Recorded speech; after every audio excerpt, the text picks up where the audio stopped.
اتنی شفقتوں والا رشتہ، لیکن میرا رب کا قرآن کہتا ہے حشر کا میدان ہوگا، قیامت برپا ہوگی، یوم یفر المرء من اخیہ وامہ وابیہ۔ ارے لوگوں اس دن بندے سے ماں بھی دور بھاگے گی، باپ بھی کنارہ کرے گا، باپ بھی دور بھاگے گا، وصاحبتہ وبنیہ، اور بندے کے صاحب یعنی دوست بھی دور بھاگیں گے، اس دن کوئی دوستی بھی کام نہ آئے گی، وبنیہ، اور جس اولاد کے لیے بندہ نہ حلال کی پرواہ کرتا ہے، نہ حرام کی پرواہ کرتا ہے، نہ صبح کی پرواہ، نہ شام کی پرواہ، نہ دن کی پرواہ، نہ رات کے جگرتے کی پرواہ کرتا ہے، یہی اولاد میرا رب کا قرآن کہتا ہے اس دن والدین سے چھپتی پھرے گی، قریب بھی نہ آئے گی، نہ اولاد والدین کے کام آئیں گے، نہ والدین اولاد کے کام آئیں گے۔ اس وقت اگر کوئی کام آئے گا تو سونا منا کا لال آئے گا۔ اس میدان حشر میں اگر کوئی کام آئے گا تو وہ میرا لجپال رسول کا نام۔ یہ تو قرآن ہے کہ ماں باپ سے بڑا رشتہ کون سا، شفقت اور مہربانی والا اس دنیا میں، لیکن ماں باپ بھی منہ موڑ لیں گے، بھائی بھی منہ موڑ لیں گے، اولاد بھی منہ چھپاتی پھرے گی، دوست بھی دوستی کا ناتا توڑ دیں گے۔ اس دن کوئی کہے گا میرا کوئی واقف کار نظر نہ آئے، کیونکہ ہر کسی کو اپنی پرواہ پڑی ہوگی، ہر کسی کو اپنی پڑی ہوگی۔ اس لیے میاں صاحب نے کہا کہ یہاں دنیا میں تو ہر کوئی کہتا ہے کہ وہ بھی میرا دوست ہے، یہ بھی میرا دوست ہے، یہ بھی میرا یار ہے، وہ بھی میرا یار ہے، لیکن لوگوں حقیقت میں یار محبوب پروردگار ہے، حقیقت میں وہی ہمارا یار، وہی ہمارا دوست، وہی ہمارا ولی، وہی ہمارے نبی کریم ہی ہمارا سہارا ہے۔ میاں صاحب کہتے ہیں اس دنیا میں تو بندے بڑا بڑا کرتا ہے کہ یہ بھی میرا دوست، یہ بھی میرا دوست، لیکن سن لے بیلی بیلی اے ہر کوئی آنکھیں تے میں بھی آنکھاں بیلی، پر یار اس وقت دا اوئے کوئی نہیں بیلی، جدو جانی جان اکیلی۔ جب اکیلا بندہ جا رہا ہوتا ہے اس وقت کوئی بھی دوست نہیں ہوتا، اس وقت کوئی کہتا ہے، باپ کہتا ہے کہ بیٹے اٹھا میں تیری جنازے کی چارپائی میں لیٹنے کے لیے تیار ہوں، ماں کہتی ہے میں لیٹنے کے لیے تیار ہوں، بھائی کہتا ہے میں لیٹنے کے لیے تیار ہوں، یا اللہ مجھے موت دے دے، اس کو زندہ کر دے۔ کوئی کہتا ہے نہیں نہیں موت آ گئی، سب نے کندھوں پر سوار کر لیا، قبر کے حوالے کر دیا، قبر کے اوپر مٹی ڈال دی گئی، اب کوئی سہارا نہیں اس کالی کوٹڑی کے اندر، کندھوں کاری گڑے کے اندر کوئی سہارا نہیں، لیکن لوگوں جہاں کوئی بھی سہارا نہیں بنتا وہاں میرا پیارا محمد سہارا ہے۔ اس لیے اللہ تعالیٰ کا نبی سے بڑھ کر کون فضل ہے، ہمارے نبی سے بڑھ کر ہمارے لیے کون رحمت ہے۔ دنیا کی ساری رحمتیں زحمت میں بدل جاتی ہیں، پانی بھی اللہ کی رحمت، آگ بھی اللہ کی رحمت، زمین بھی اللہ کی رحمت، آسمان بھی اللہ کی رحمت، جمادات نباتات بھی اللہ کی رحمت، فصل اناج کھانے پینے کی چیزیں، یہ ساری رحمتیں، لیکن یہی رحمتیں زحمت میں بدل جاتی ہیں۔ اگر پانی دریا کے اندر رہے تو نعمت، دریا سے باہر آئے تو زحمت بنتا ہے، زحمت کہ نہیں بنتا؟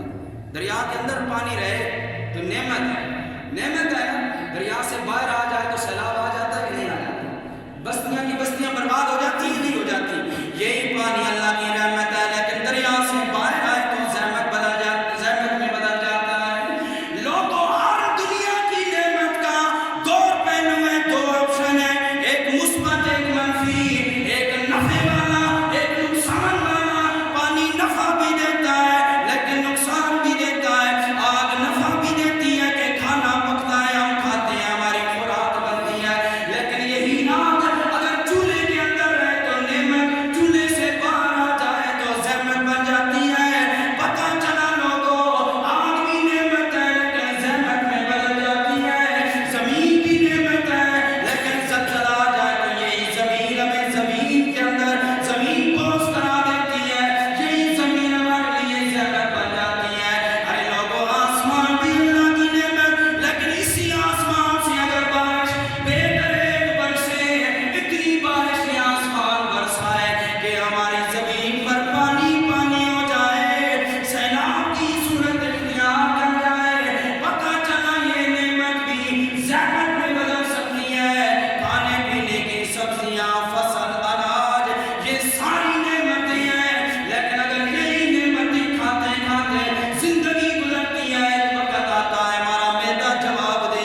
گھر کی چوکھٹ پر لکھا ہوا دیکھا ہے کہ اس گھر میں رہنے والے بندے نے، اس گھر کے مکین نے، اس مکان کے مکین نے یہ گناہ کیا ہے، کبھی کسی کی چوکھٹ پر لکھا ہوا دیکھا ہے؟ لیکن پہلی امتوں کا یہ حال ہوتا تھا، پہلی امتوں میں سے، نبیوں کی امتوں میں سے اگر کوئی گناہ کرتا تھا اس کے ماتھے پہ لکھا جاتا تھا اس بندے نے زنا کیا ہے، اس کے ماتھے پہ لکھا جاتا تھا اس بندے نے چوری کی ہے، اس کے ماتھے پہ لکھ دیا جاتا تھا قدرت کی طرف سے کہ اس بندے نے یہ گناہ کیا ہے۔ آج کون سا گناہ ہے جو ہمارے دامن میں نہیں ہے؟ آج کون سا وہ کبیرہ گناہ ہے جو ہم نہیں کر رہے؟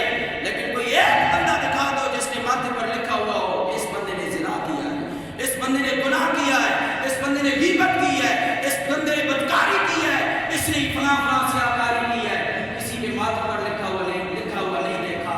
تو لوگوں سمجھ جاؤ اس کائنات میں بھی اگر اللہ تعالیٰ نے ہمارے عیبوں کو چھپا دیا ہے تو یہ سونے محمد کریم کا صدقہ ہے۔ بے شک اس کائنات میں بھی ہمارے لیے رحمت، قبر میں بھی رحمت، حشر میں بھی رحمت، اور قیامت والے دن جنت میں بھی ہمارے لیے رحمت ہے۔ سبحان اللہ۔ حضور علیہ السلام غلاموں، اللہ کے نبی سے بڑھ کر فضل اور رحمت کون ہے؟ یہ ایک بڑا طویل موضوع، میں آج عجائبات ولادت بیان کرنا چاہتا ہوں۔ آؤ میرا نبی کیسے فضل بن کے آیا؟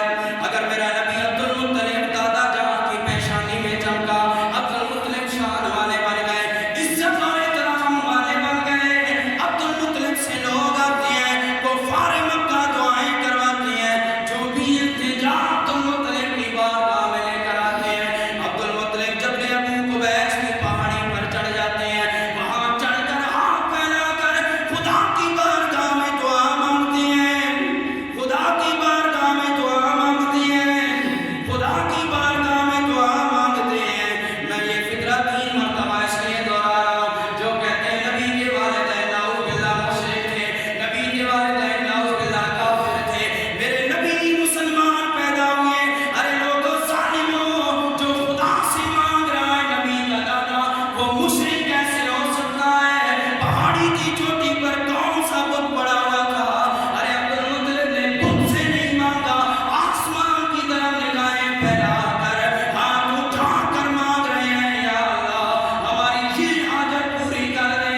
ارے لوگوں سیرت کی کتابوں میں آتا ہے، لوگوں عبد المطلب جو بھی دعا مانگتے تھے ہاتھ اٹھاتے تھے، ہاتھ منہ پہ پھیرنے کی دیر ہوتی تھی، رب قبول فرما لیتا۔ کفار مکہ دعائیں کرواتے تھے اور آپ دعا مانگا کرتے تھے، اور اللہ تعالیٰ کی بارگاہ میں ہاتھ پھیلا کے دعا مانگا کرتے تھے۔ حضور کے والدین آبا و اجداد میں سے کبھی بھی کوئی مشرک پیدا نہیں ہوا، یہ یاد رکھیں۔ جو یہ ملا اور ملواٹے یہ کہتے ہیں کہ نبی کے والدین نعوذ باللہ کافر تھے، وہ خود کافر ہیں۔ نبی کریم علیہ السلام کے غلاموں، نبی کریم کا نور کبھی بھی کسی بے دین بندے کے بدن میں نہیں آیا، کبھی بھی آبا و اجداد میں سے۔ بخاری شریف حدیث پاک ہے، میں نے پہلے گزشتہ جمعہ پر بھی عرض کیا تھا، حضور نے فرمایا بعثتُ من خیر قرون بنی آدم قرنًا فقرنًا حتی کنت من الذی کنت منہ قرنًا حتی کنت من الذی کنت منہ۔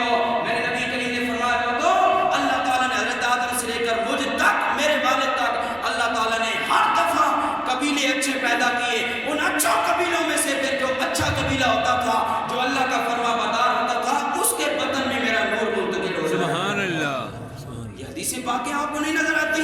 نبی کے والدین کے بارے میں بے دین لوگ آج نبی کی امت کو گمراہ کر رہے ہیں۔ سامعین عزیز وقار، حضور نے فرمایا میرا نور کبھی بھی بے دین۔ یار ایک سمپل سی لاجک ہے، آپ بتائیں آپ میں سے کوئی بندہ باتھ روم کے لوٹے میں پانی ڈال کے پیتا ہے؟ باتھ روم میں جو لوٹے آپ کے گھروں میں پڑے ہیں اس میں کوئی پانی ڈال کر پیتا ہے؟ دودھ ڈال کے اس میں کوئی پیتا ہے؟ آپ کو کوئی ڈال کر دے تو آپ لوٹا صاف بھی ہو تو آپ لوٹے میں پانی پیئیں گے؟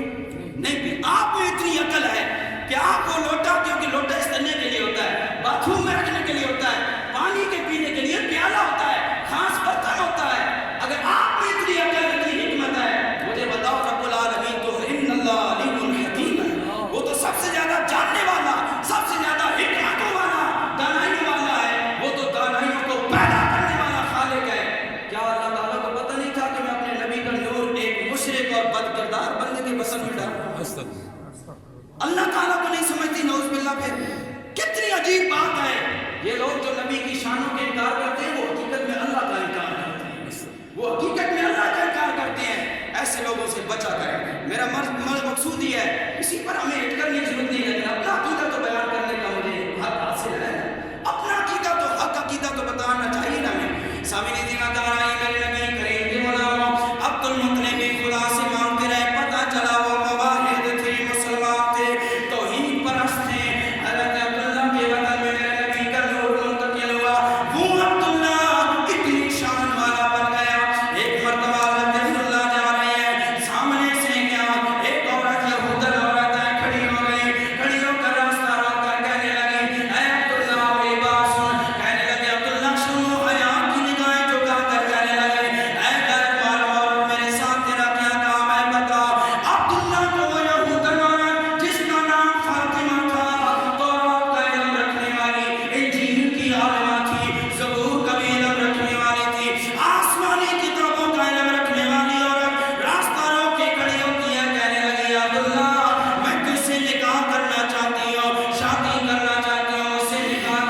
اللہ اس بے حیائی کے دور میں جب شرم و حیا نہیں تھی، مرد عورتیں خانہ کعبہ کا ننگے کپڑوں سے آری طواف کیا کرتے تھے، بے حیائی تھی، اس دور میں میرے نبی کے والد حضرت عبداللہ کتنے شرم و حیا کے کہہ رہے ہیں، اس عورت کے نکاح کی دعوت دینے پر کہہ رہے ہیں میں اپنے والد سے پہلے پوچھوں گا پھر تیرے سوال کا جواب دوں گا۔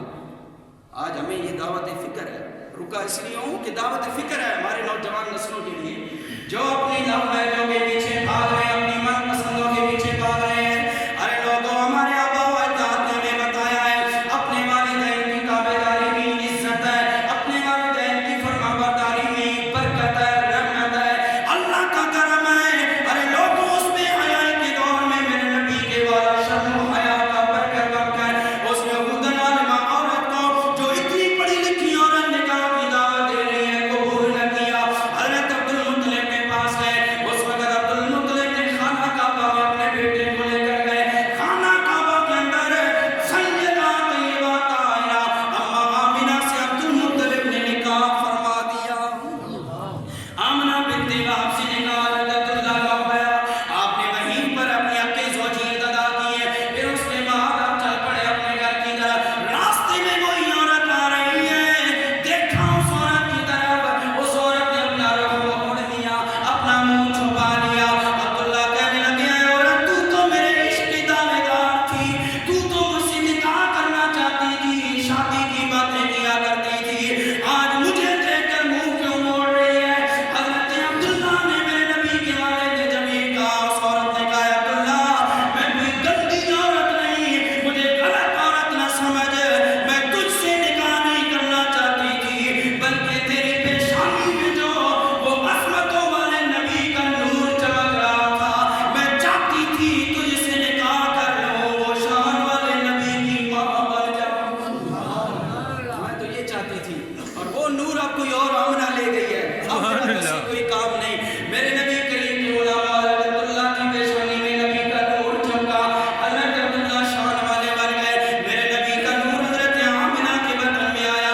حضرت مائی آمنہ کہتے ہیں حدیث سے پاک ہے، مسند احمد میں حدیث سے پاک ہے، صاحب مشکات نے اس کو نقل کیا، میرے نبی کریم ایک دن منبر پہ جلوہ گر ہو کر کہتے ہیں لوگوں آج میں تمہیں وَسَأُخْبِرُكُمْ بِأَوَّلِ أَمْرِي، میں تجھے اپنے پہلے کے حالات تمہیں بتاتا ہوں۔ یا رسول اللہ کون سے حالات؟ فرمایا لوگوں بشارت و دعوت ابراہیم و بشارت عیسیٰ، اے لوگوں میں میرے صحابہ میں تم میں ابراہیم کی دعا بن کے آیا ہوں، عیسیٰ کی بشارت بن کے آیا ہوں، میں حضرت عیسیٰ کی بشارت بن کے آیا جو انہوں نے اپنی امتیوں کو سنائی تھی، وہ آنے والا ہے، وہ عظمتوں والا، وہ رفعتوں والا، وہ شانوں والا آنے والا ہے۔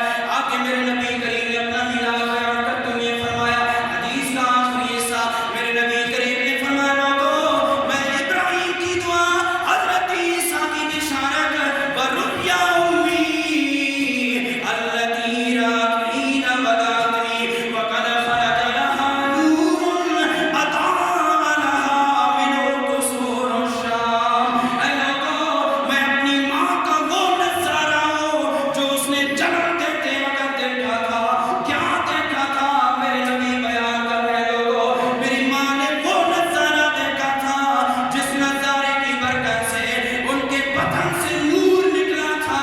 آج لوگ کہتے ہیں نبی نور ہے یا بشر ہے، آؤ میرے نبی کی زبانی سن لو کیا ہے۔ میرے نبی فرماتے ہیں وَقَدْ خَرَجَ لَهَا نُورٌ، آئے لوگوں میری ماں کے بدن سے نور نکلا تھا، اس نور کی برکت سے میری ماں مکہ کی کالی کوٹھری کے اندر بیٹھ کر شام کے محلات کا نظارہ کر لیتی ہے۔ جس نبی کی ماں کا یہ مقام اور شان ہے کہ وہ نبی اس کے بدن میں آئے، نبی کا نور آئے، اس نور کی برکت سے مکہ میں بیٹھ کر میرے نبی کی والدہ شام کے محلات کو بدنوں کو دیکھ لیتی ہیں۔ اگر میرے نبی کے نور کی برکت کا یہ عالم ہے تو خود میرے نبی کی ذات کا عالم کیا ہے؟ خود میرے نبی کی شان کتنی بلند ہوگی۔ حضرت آمنہ، اور آپ کو پتہ ہونا چاہیے ہم لوگ سوچتے نہیں ہیں، سوچے بچار نہیں کرتے، مکہ سے جو ہے شام کتنا دور ہے پتہ ہے؟ 2008 کلومیٹر، آج کے دور 2008 کلومیٹر دور ہے۔ کتنے گھنٹے لگتے ہوں گے؟ کراچی سے بھی زیادہ دور. ارے اور شام اور مکہ کے درمیان کتنے پہاڑ, کتنے صحرا, کتنے اونچے بلند و بالا ٹیلے اور پہاڑ آتے ہیں. اور حضور کی والدہ مکہ میں بیٹھ کر, اور کھلے میدان میں بھی نہیں, اپنی کوٹھڑی حجرے میں بیٹھ کر شام کے محلات کا اگر نظارہ کر لیتی ہے, تو جو رب اپنے نبی کی ماں کی آنکھوں میں اتنا نور عطا کر سکتا ہے, وہ میرا لجپال نبی, اپنے نبی, وہ میرا لجپال خدا اپنے نبی کی آنکھوں میں نور کیوں نہیں دے سکتا؟ اگر نبی کی والدہ مکہ میں بیٹھ کر شام کے محلات کو دیکھ لیتی ہے, تو میرا نبی بھی مدینے میں بیٹھ کر راولپنڈی کے غلاموں کو دیکھ سکتا ہے اور درود و سلام سن بھی سکتا ہے. ہمیں تو ہمارے پاس حدیث پاک ہے, آئے کوئی ریجیکٹ کرے, آئے ہمارے مقابلے میں کوئی بات کرے. سوشل میڈیا پر بیٹھ کر نوجوانوں کو گمراہ کرنا, جن کے پاس علم نہیں, قرآن و حدیث کا فہم نہیں, ادراک نہیں,